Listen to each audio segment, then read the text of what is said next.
What's up, everybody, and welcome to another episode of Ask a CISSP. My name is Ryan Williams, and today we're going to do things a little bit different. I know I say that every week, but this week I didn't really receive too many specific questions via LinkedIn, Facebook, Twitter, IG, or TikTok. So you can reach me at any of those at RyRy Security Guy. That's RYRY Security Guy.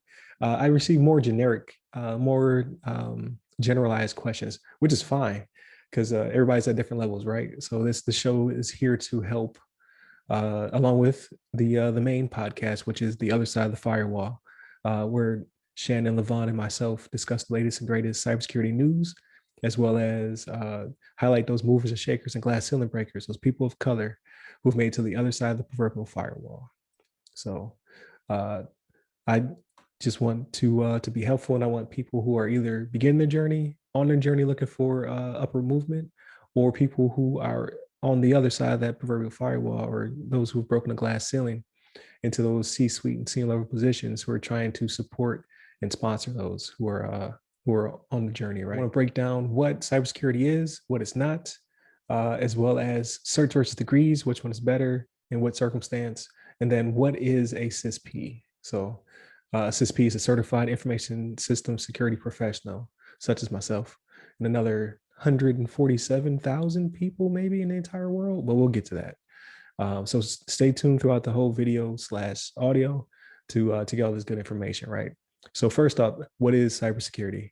So I decided to go with the Cisco definition, which is kind of different. Instead of going with ISC squared, which they are the homies, I went with Cisco because I felt it was a little bit more concise and a little bit easier to digest if you're not currently in cybersecurity. So their definition is cybersecurity is the practice of protecting systems, networks, and programs from digital attacks. These cyber attacks are usually aimed at accessing, changing, or destroying sensitive information, extorting money from users, or interrupting normal business processes. So I think that's perfect definition. If that's something you're interested in doing, then cybersecurity is the path for you. What cybersecurity is not, though, because I think a lot of people are getting confused and they're kind of lumping all IT into cybersecurity, and it is really not the same thing. So what it's not? So it's not the connecting the switches and routers to move data around the globe. So that's network infrastructure, which is also super important. And if that's your passion, if that's what you want to do, switching and routing, I did it for over a decade. I love it. It's my bread and butter. It's what got me into the cybersecurity field. Definitely pursue that if that's what interests you, but that's not necessarily cybersecurity. It has cybersecurity elements when it comes to securing those devices and encrypting the data there that's traversing those networks. It's also not building databases and studying analytics. That's data science, which is an emerging field, which is awesome. Shout out to Monique, who's on that journey. We definitely need people who are going to be able to build those databases, parse that information, get us great analytics. And pieces of that are used in cybersecurity, because when you have monitoring tools and software, we use databases to collect that information, those logs, to parse through them, whether it be for forensics or just everyday mitigation of risk. So again, it's not cybersecurity, but elements of it are used.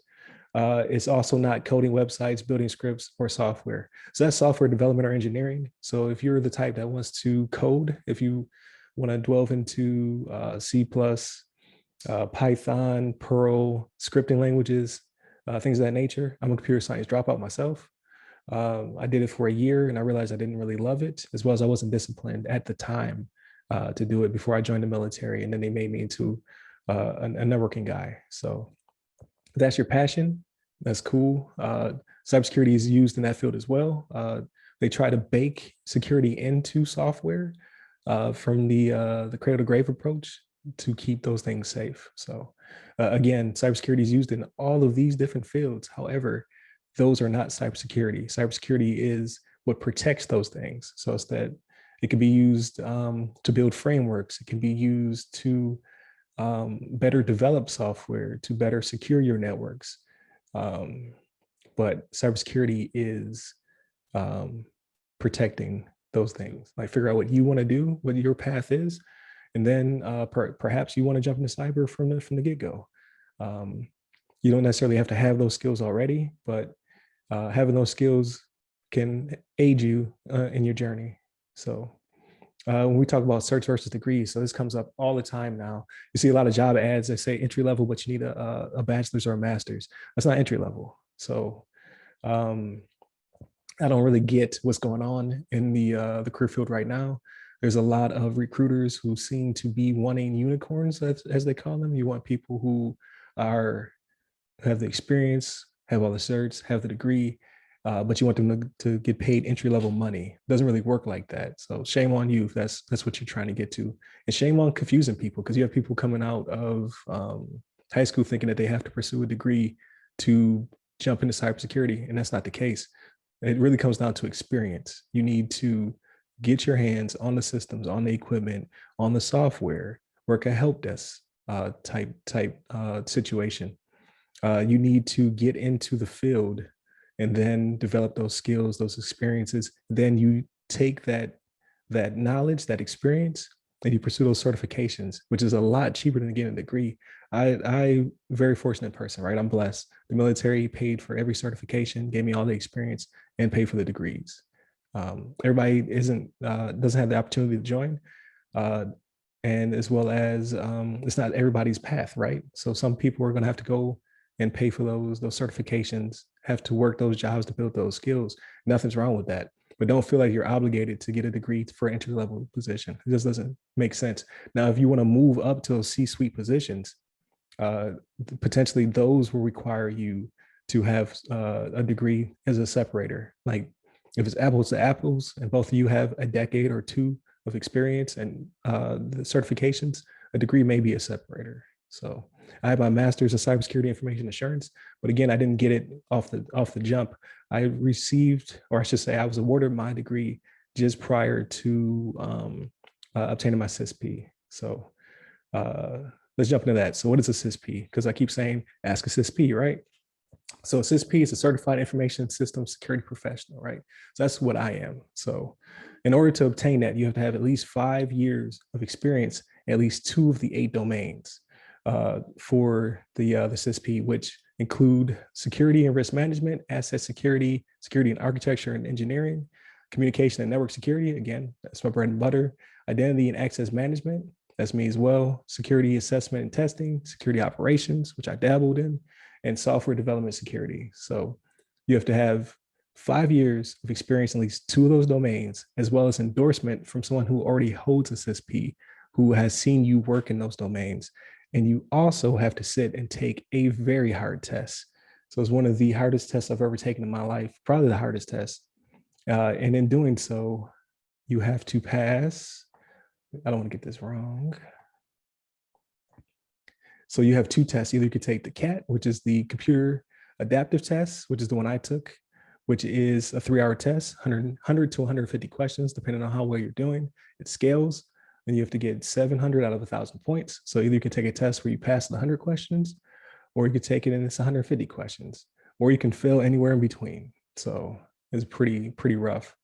And it's testing on those domains. You can also take the linear test, which I opted to not take, because that one is 6 hours, 250 questions. Also very hard. No recommendation. You take what you feel comfortable with. I took the CAT. With that being said, though, so you do all that, and then you also have to pay a annual maintenance fee, or AMF, which is $125 a year, which is pennies when you get the job of your dreams. But it is a lot of money. You do have to consider that when looking to see if you want to pursue that as a career. But with all that being said, I think I kind of gave you a good baseline. Please ask me some questions if you need me to clarify. I will definitely clarify. Again, don't feel like if you see an entry-level job and it says you need a CISSP, they're out of their mind. There's only 147,000 of us in the entire world. We're not taking entry-level jobs. It's not going to happen. But definitely ask them like what specifically what they're looking for, and they may not know what they're looking for, and they add to that as a category. You may already be qualified or overqualified for the position just with the certifications experience that you currently have. But with that being said, again, ask me a question. I'd love to help you. Listen to the podcast, and hit me up at Security Guy.